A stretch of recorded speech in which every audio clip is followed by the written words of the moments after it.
And hi, everyone. Hi, James. Welcome to BeerThralls Present Beer Protocol. I'm James. I'm drinking a crap ton of rum and coke.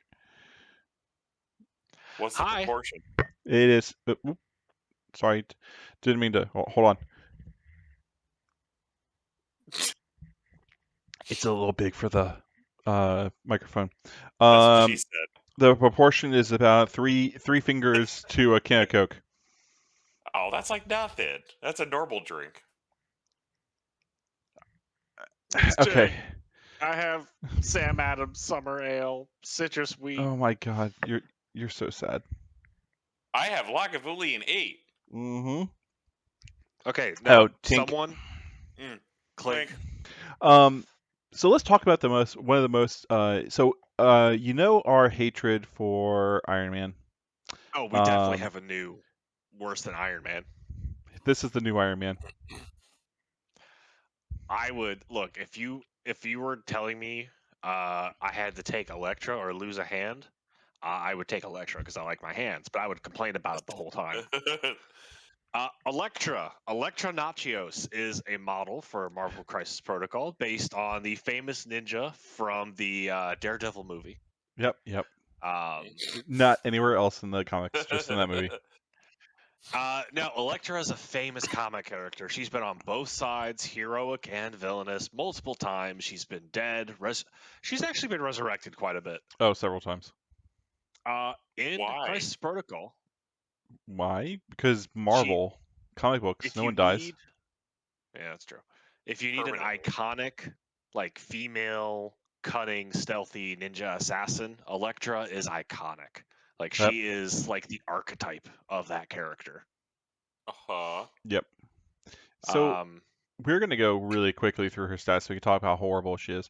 Let's start off with the fact that she's done dirty. Let's start with the fact that she's a 4 threat character.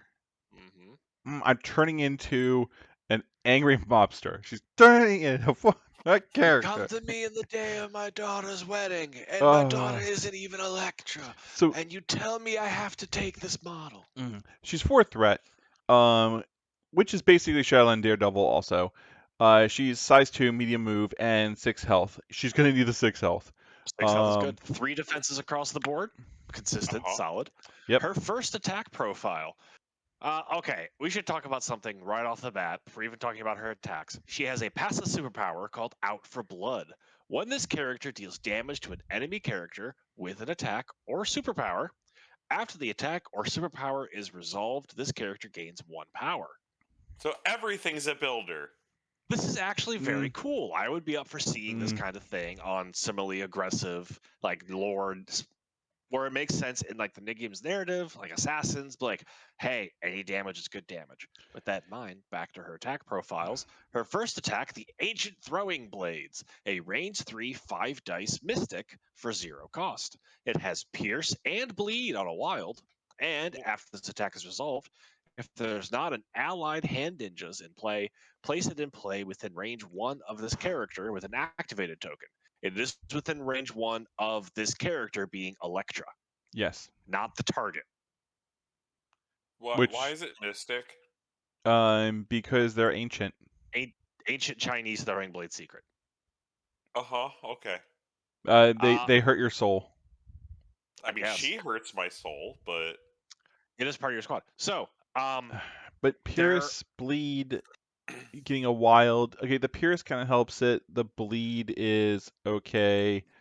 You mean if you do 1 wild, you're both getting Pierce and Bleed, which is yay, but you're not getting a power off of it other than 1. If you do damage. It's not a bad attack. No, I'll speak up. This is actually, because remember, Convocation as a faction really consistently has range 3, 5 dice Pierce. This is better than Convocation as an attack. But this is a great attack as a builder. It's got good range. Minus the fact that you have to do damage, You which have to do damage on a 5 dice is iffy. I would say this is a standard attack. Again, I don't want to talk over you. I'm sorry, but I really want to reiterate: we have bad feelings about this model for really valid reasons. However, this don't let that tamp down. This is actually a above weight attack for this threat level. If this had power building on it, this would be one of the best builders in the game. Yep, I would agree with that. The amount of things it can do, If it's this very good. wait, if this even had the attached, oh, you just get a power. Just flat 1 power for using it. This would be an incredible builder. That'd be a 4-point character. Yes. The amount of it's got good solid damage. It has a damage type that's relatively unique and uncommon. It has pierce and bleed, so it's great odds of getting consistent damage through on the first hit and later on with bleed. The hand ninjas is a little awkward. Hand ninjas has only range 2 with their attacks. Let me double check on that. But you have to be within range 3. They're a pretty large base. You put them down between you and the person. They get to immediately attack their within range.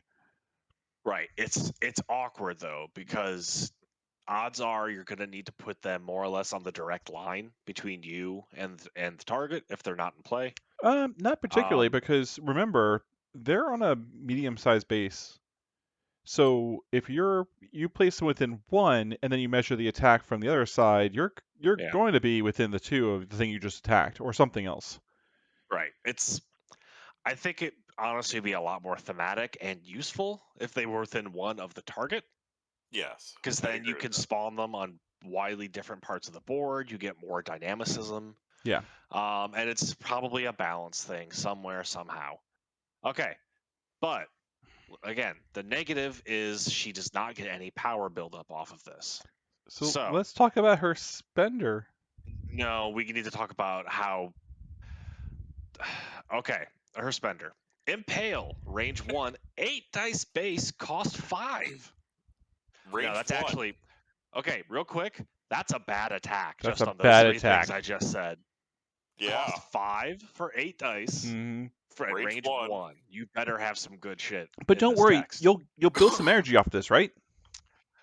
If an allied hand ninjas is within range 2 of the target, add 2 dice to the attack roll. So potentially base 10. Okay. Hey, we're getting somewhere. The defending character does not add crits to its total success and cannot roll additional dice. It has the effect of even better hacks. Okay. After this attack is resolved, this character may advance medium. It has mobility in it. Okay. With the text, if this was range 2, this would also be one of the best spenders in the game. Yes. It does a lot for 5. Yeah. That range 1 is okay. Let's get through the rest of her card because we got to talk about her problems are kind of part of her entire design. So, Assassin's Step is a superpower at range 2. No, what am I talking about? Superpower, cost 2. When this character damages an enemy character with an attack, after the attack is resolved, it may use this superpower. Place this character within ranged 1 of the damaged character. This superpower can only be used once per turn. Okay. Mini teleport. You may teleport for spending 2. Okay. Here's the problem. Oh, okay. She has 2 more superpowers. We'll talk about that real quick. Yeah, let's just get through. Martial prowess costs 2. When this character is targeted by an attack within range 2, it may use this superpower. Instead of rolling dice equal to its defense, it rolls 5 damage dice or 5 defense dice. Then, if this character suffered no damage after this attack is resolved, the attacker suffers 2 damage. I like this. That's actually good. We've seen that on Gamora. We've seen it in a few other places. This has the added bonus of Out for Blood, which will give Elektra power generation when she successfully damages someone with this. It's cool. Yeah, so it ends up costing her 1 instead of 2. She gets stealth. And she gets stealth. But stealth interacts really nicely with martial prowess because now they can't target her outside of 3. And if they're within 2, then she can use martial prowess. So her wounded side. There's really a sweet spot of you need to be at 3 to effectively get around her defenses.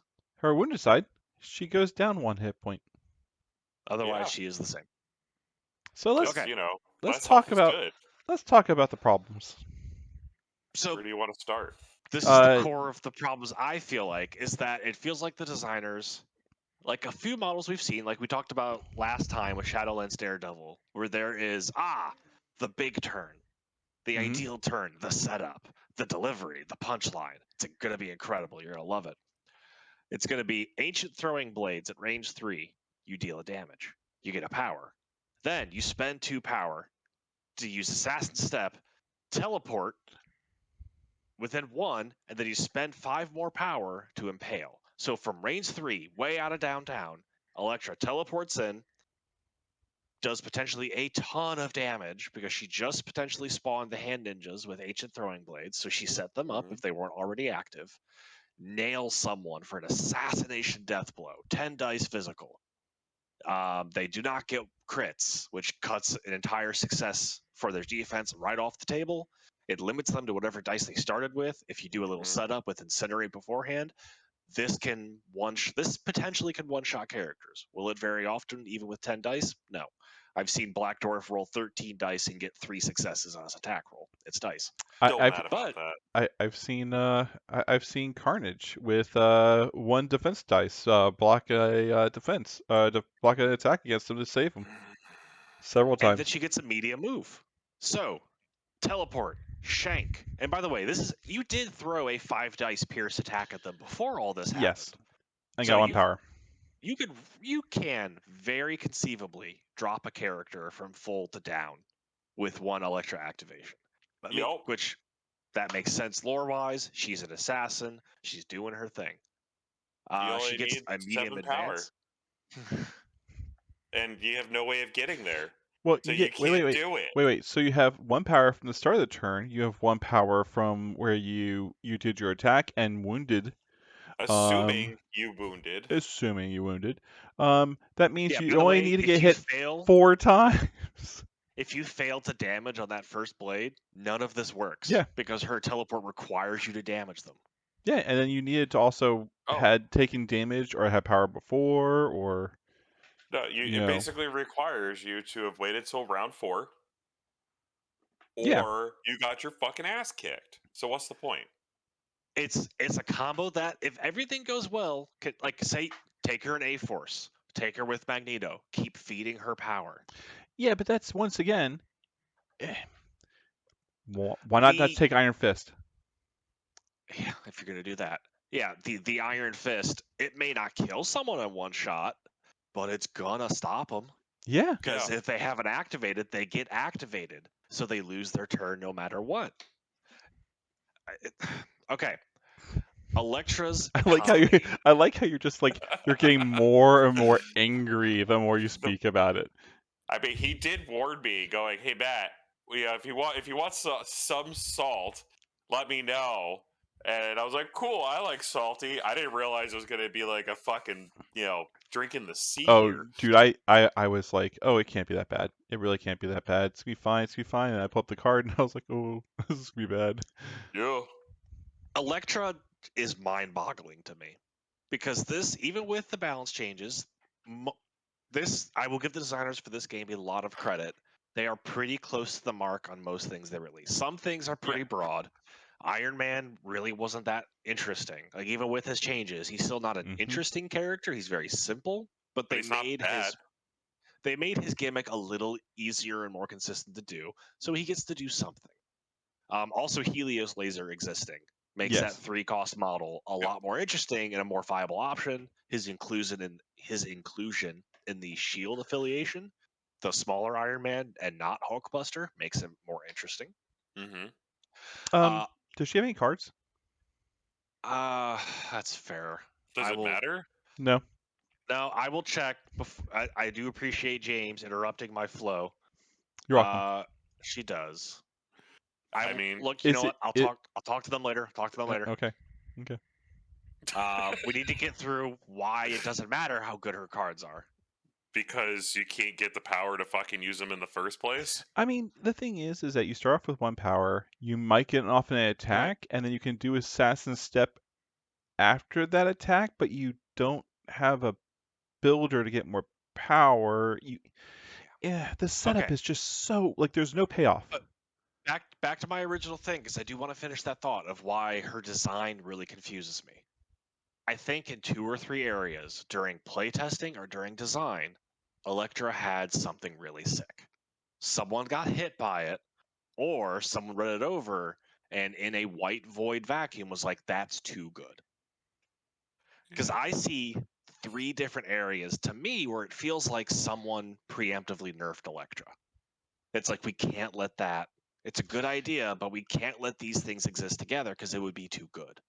The problem is the designers before her release took all 3 of those options instead of picking 1 or 2 and letting the community decide whether she was too good. Okay, so here's my thought.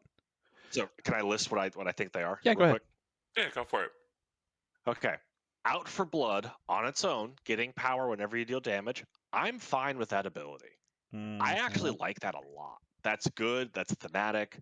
It should not have replaced actual power generation.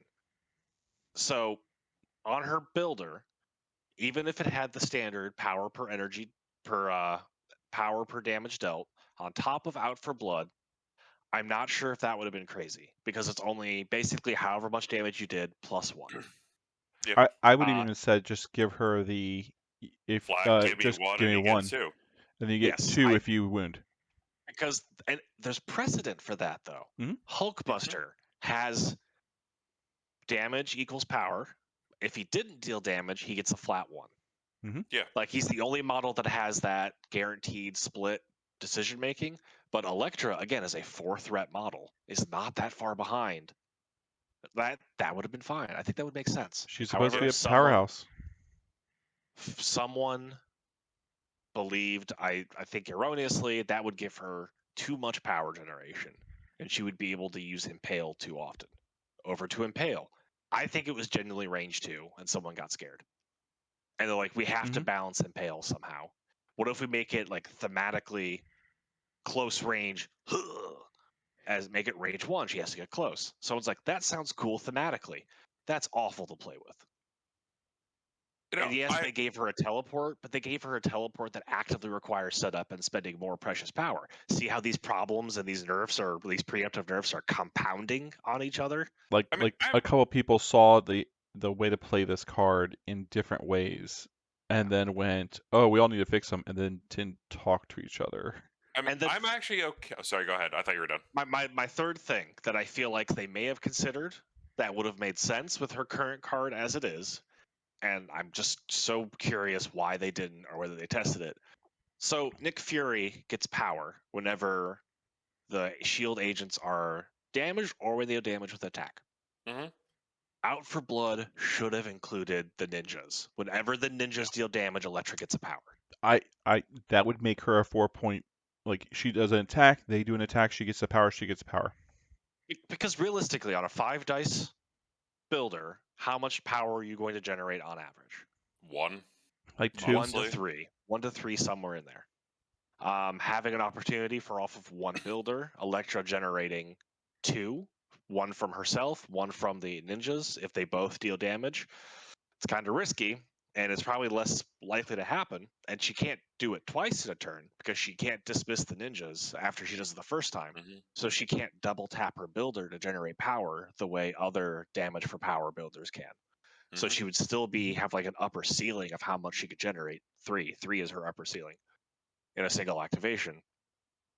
I still think that would be within reasonable bounds. The fact that she doesn't even get that, it suggests to me that it was never considered, it was never play tested, or I'm just better at fixing this model than they are, which I don't believe. So you want to hear my theory? Someone lost and got real salty. No. My theory is there's going to be a hand affiliation that's going to basically say the grunts generate power for people. Why wouldn't they have made Shadowland Daredevil the leader of that affiliation? I don't know. But like I'm saying, like I think there's going to be a affiliation that's just going to be like the hand, and they have Nah, dude, I gotta basically strongly lean back because they gave Shadowland Daredevil exactly what the hand's leadership would have been, which is extra rerolls for offense. or it's like convocation where you pass it off to people. James, can you name another hand character? Yeah, there's actually another ninja. God, what's his name? This is great No. YouTube right here. So sorry, so James, I'm sorry. I so did a really here's shitty thing there. I put you on the spot. I shouldn't have done that. My for some reason I want I to say Ra's al can't. Ghul, and that's DC. Yeah, no. Shredder. I can't name another hand character. I don't know who else would be in that affiliation. Like Taskmaster. Isn't like the Ten Rings guy? He is not the hand. No, but No. isn't he part of the hand? No, the Mandarin is his own entirely separate thing in the comics, and I think canonically he's too arrogant to team up with the hand. Well, Like, if anything, they would try to say, like, oh, we formed to oppose him. We're historical ancient enemies or some. so Yeah. all right. Okay, Well, let's look at her tactic cards, see if they redeem yeah, anything. let's see if the tactic cards help, which I doubt they will. So, Criminal Syndicate. Sorry, Elektra has 2 tactic cards exclusive to her. We should mention what are Elektra's affiliations: Criminal Syndicate and Defenders. Yeah. I mean, at least she'll play with these. And that's really funny. That means she brings hand ninjas to Defenders. So, look, it's no shield agents. I mean, so does Daredevil. If you don't want to play him in affiliation, and I'd rather do that. She shares a Criminal Syndicate tactic card with Taskmaster called Bounty Hunters. After deployment is complete, an allied Elektra or allied Taskmaster can play this card, no cost. Mark the enemy with the highest threat value with a bounty. If the marked character is dazed or KO'd by the character that played this card during activation, the character that played this card immediately takes 1 action after the effect is resolved, and the Bounty Hunter token is removed from the marked character. If there is a tie for highest threat, choose one of the tied characters to receive the bounty. This is terrible. This is garbage. Terrible. It's incredibly, like, you have to knock them out with the character that played it, and the reward for taking out your opponent's highest valued person with a 3 or 4 threat model, and the 4 threat model has a lot of problems, is 1 action. Yeah. I mean, if Killmonger gets victory points for doing that. Yeah. No, if you got a victory point for it, that'd be worth it. But I mean, if I happen to bring Taskmaster and I got nothing. I'm trying. Nope. Taskmaster's not even necessarily an offensive character. He's a defensive focused character. Yeah. I know. Yeah. It's like someone was really deep on the lore sauce for this entire box. I mean, Shadowland, Daredevil, they and pulled Elektra. out Shadowland Daredevil. And they're like, oh, we're into this lore Kool-Aid. We're gonna make all those people who like the lore podcast, they're gonna be lining up to give us money for how well we captured the comic book lore. It's like, y'all didn't make fun models. Yeah. Y'all And they're not made even models that feel actively bad. They're not even that pretty. Just say y'all didn't even really capture the comic book that well either. Yeah, why wouldn't I just bring Black Cat? Her other card is unaffiliated, and it's Vendetta. When an allied character is dazed or KO'd by an enemy effect, an allied Elektra can play this card. No cost, which makes sense. She can't pay for normal tactic cards with her incredibly gimped action economy, so why would she be able to pay for her unique ones? Of course they're free. Mark the enemy character that caused this effect with a Vendetta token. The next attack made by Elektra targeting the character with the Vendetta token adds 3 dice. After this attack is resolved, remove the Vendetta token. Okay. And this is okay. If I was going to bring Elektra, I'd bring that card. You'd have to. I'm not bringing Elektra, so it doesn't matter. An 8 dice Mystic Pierce Bleed that spawns ninjas potentially for another hit. That's a builder. No, that's a builder that costs you nothing. It's a builder that costs me nothing, and I still get 1 power out of it. Or it's a possible 13 dice impale. Yeah. Awesome. Probably not, because unless you're already standing within range 1, you'll have to spend an action to get within range 1. And then, because it's the next attack, you don't get to choose when to pull it. So if you try to do her combo of hit with the knives, teleport in, impale. Well, I mean, there's enough models that could teleport me where I need to go. So fine. That's why I'm okay with range 1 on an impale. But all right. I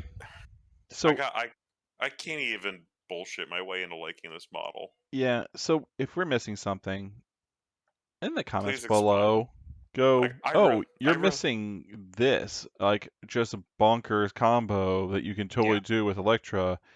We're not seeing it. Like we're seeing it an Elektra, overcost. It's once again it's a bullseye thing. It's an overcost character.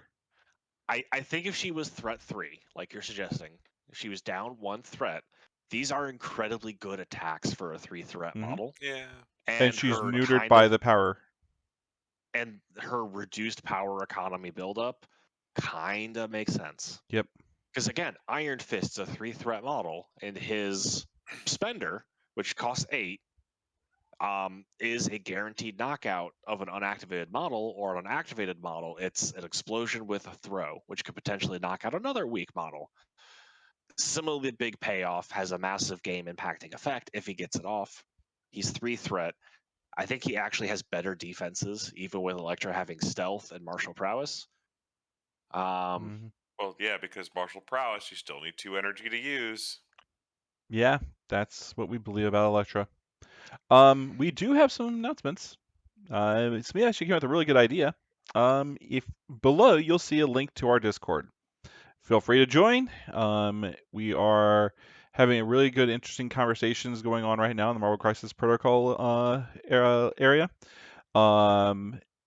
Also, if you'd like to submit your list, we're going to at one point do a list review, possibly multiple lists in one episode, and we're just going to rip them apart. Or I'd be like, oh, this is a brilliant idea.